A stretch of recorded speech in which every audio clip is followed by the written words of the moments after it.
ఓం నమ శివాయ. కార్తీక పురాణం 1వ అధ్యాయం. శ్రీ బ్రహ్మాండమున నందలి ఆర్యవర్తమునందు నైనికారణ్యములో నౌకా నది మహామునులతో ఆశ్రమమును నిర్మించుకొని సకల పురాణములు పుణ్య చరిత్రలు వారికి వినిపించుతుండగా సూత మహాముని కాలం గడుపుతుండెను. ఒకరోజు నౌకానాది మునులు గురుత్వము నుండగా సుతుని గాంచి తమ వలన అనేక పురాణ ఇతిహాసములు వేదాంగము రహస్యాలను సంగ్రహముగా గ్రహించినరు. కార్తీక మహాత్మ్యమును కూడా వివరించి దాని ఫలితము కూడా తెలుపగోరిరి. తమరు వ్రతమును గురించి వివరించవలసినదిగా కోరుకుంటిమి. సూత మహర్షి: ఓ ముని పుంగనులారా, ఒకప్పుడు ఇదే కోరికను నారదుడు సృష్టికర్త అయిన బ్రహ్మను కోరగలను. బ్రహ్మదేవుడు అతనికి విష్ణుమూర్తి, లక్ష్మీదేవికి సాంబశివుడు, పార్వతీదేవికి తెలియజేసిన విధముగా ఆ గాథను వివరించెను. అట్టి గాథను మీకు తెలియజేయబడును. అట్టి పురాణాన్ని మీకు తెలియజేయబడును. ఈ కథను వినడం వలన మానవులకు ధర్మార్థములకు కలగటమే కాక వారు ఇహమునందున పరమునందున సకల ఐశ్వర్యాలతో తులతూగెదరు. కావున శ్రద్ధగా ఆలకింపుమని చెప్పెను. పూర్వం ఒకగానొక రోజున పార్వతీ పరమేశ్వరులు ఆ గగనమునందున విహరించుచుండగా పార్వతీదేవి పరమేశ్వరుని సకల ఐశ్వర్యములు కలగజేయునటువంటి సకల మానవులు వర్ణ విభేదాలు లేక ఆచరించదగిన శాస్త్రసమ్మతమైన సూర్యచంద్రులు ఉన్నంత వరకు ఆచరించదగిన వ్రతము వివరింపమని కోరెను. అంతటా మహేశ్వరుడు మందహాసమును వర్ణించి, దేవి, నువ్వు అడుగుచున్నది స్కంద పురాణమునందు చెప్పబడిన దానిని ఇప్పుడు వశిష్ఠ మహామని మిథిలాధీశుడు అగు జనక మహారాజుకు వివరింపబోతున్నాడు చూడు. మిథిలా నగరం వైపు చూడు. మిథిలా నగరంలో వశిష్ఠుని రాకకు జనక మహారాజు సంతోషించగా పాద్యములతో సత్కరించి కాళ్ళు కడిగి ఆ జలమును శిరస్సుపై జల్లుకొని, మహాదేవ, మహాయోగి, మునివర్య, తమ రాక వల్ల నేను, నా శరీరం, నా దేశం, నా ప్రజలు పవిత్రులమయ్యాము. తమ పాదధూళితో నా దేహం పవిత్రమైంది. తాము ఇట్టకేలకు వచ్చితిరో వివరింపుము. అందులకు వశిష్ఠ జనక మహారాజు: నేను ఒక మహాయజ్ఞము చేయదలిచిని. దానికి కావలసిన అర్ధబలం, అంగబలం నిన్ను అడిగి ప్రారంభించవలెనని నిశ్చయించుకొని వచ్చితిని అని పలికెను. అట్టులే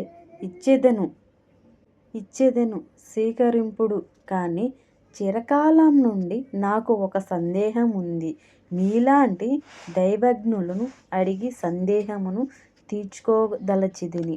నా అదృష్టం కొలది ఈ అవకాశం దొరికినది. గురురత్న,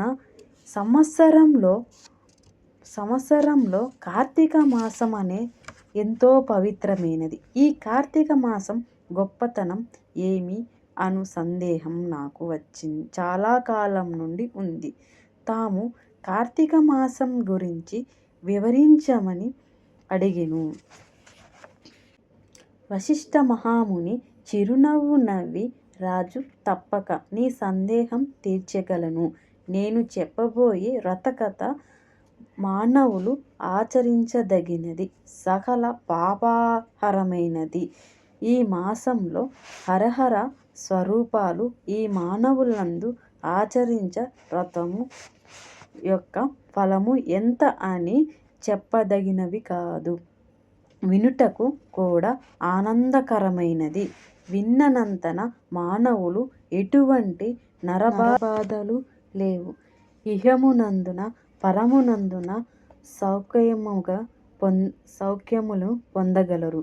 నీ తోటి మానవులు ఈ కథను అడిగి తెలుసుకోవడం ఉత్తమైనది. శ్రద్ధగా ఆలకించమని ఇట్లు చెప్పసాగి. వశిష్ఠుడు వ్రతకథ విధానం తెలుపుట. ఓ మిథిలాధీశ్వర జనక మహారాజా, ఏ మానవుడైనా ఏ వయసు వారు అయినా ఉచ్చ నీచ భేదములు లేక కార్తీక మాసంలో సూర్య భగవానుని తులారాశియందు ఉండగా ఏకువజామున నిద్రలేచి కాలకృత్యాలు తీర్చుకొని స్నానం ఆచరించి దాన ధర్మాలను దేవతా పూజలను చేసినచో దాని వలన అమిత పుణ్యం ఫలం లభించును. కార్తీక మాసం ప్రారంభం నుండి ఇట్లు చేయవలెను. శివార్చన విష్ణువార్చన నామాలను ఆచరించవలెను. ముందుగా కార్తీక మాసమునకు ఆదిదేవయగు దామోదరుడికి నమస్కరించి, ఓ దామోదరా, నేను చేయు కార్తీక వ్రతమునకు ఎటువంటి ఆటంకములు రానివ్వకుండా నన్ను కాపాడు అని ధ్యానించి వ్రతమును ప్రారంభించవలెను. కార్తీక స్నాన విధానం. ఓ రాజు, ఈ వ్రతం ఆచరించి దినంలో సూర్యోదయమున పూర్వదమే లేచి కాలకృత్యాలు తీర్చుకొని నదికి పోయి స్నానం ఆచరించి గంగకు, శ్రీమన్నారాయణునికి, పరమేశ్వరునికి, భైరవునికి నమస్కరించి సంకల్పం చెప్పుకొని మరల నీట మునిగి సూర్యభగవానికి నమస్కారం చేసి పితృదేవతలకి తర్పణం అర్పించి నీటిపై 3 దోసెలు నీళ్లు పోయవలెను. ఈ కార్తీక మాసం పుణ్యనదులైన గంగా, గోదావరి, కృష్ణ, కావేరి, తుంగభద్ర, యమున మొదలగు నదుల్లో ఏ ఒక్క నదిలో అయినా స్నానం ఆచరించడం వలన గొప్ప ఫలితం కలుగును. తడి బట్టలు తీసేసి పొడి బట్టలు వేసుకొని శ్రీ మహావిష్ణువుని ప్రీతికరమైన పుష్పములను తానే కోసి తెచ్చి నిత్యం దీప నైవేద్యముతో భగవంతునికి పూజ చేసి గంధము తీసి భగవంతుని సమర్పించి తాను బొట్టు పెట్టుకొని పిమ్మట అదిత భాగ్యవతులను పూజించి వారికి ప్రసాదములు తాము ఇంటి దగ్గర గాని దేవాలయంలో కానీ రావి చెట్టు మొదటిలో కానీ కూర్చొని కార్తీక పురాణం చదవవలెను. ఈ విధముగా వ్రతం ఆచరించిన స్త్రీ పురుషులకు గత జన్మమునందున ఈ జన్మమున చేసిన పాపములు పోయి మోక్షము కలుగును. ఈ వ్రతము చేయుటకు అవకాశం లేనివారు వ్రతం చేసిన వారిని చూసిన వారికి నమస్కరించిన వారికి కూడా సమానమైన ఫలితము లభించును. మొదటి అధ్యాయ పారాయణం సమాప్తం.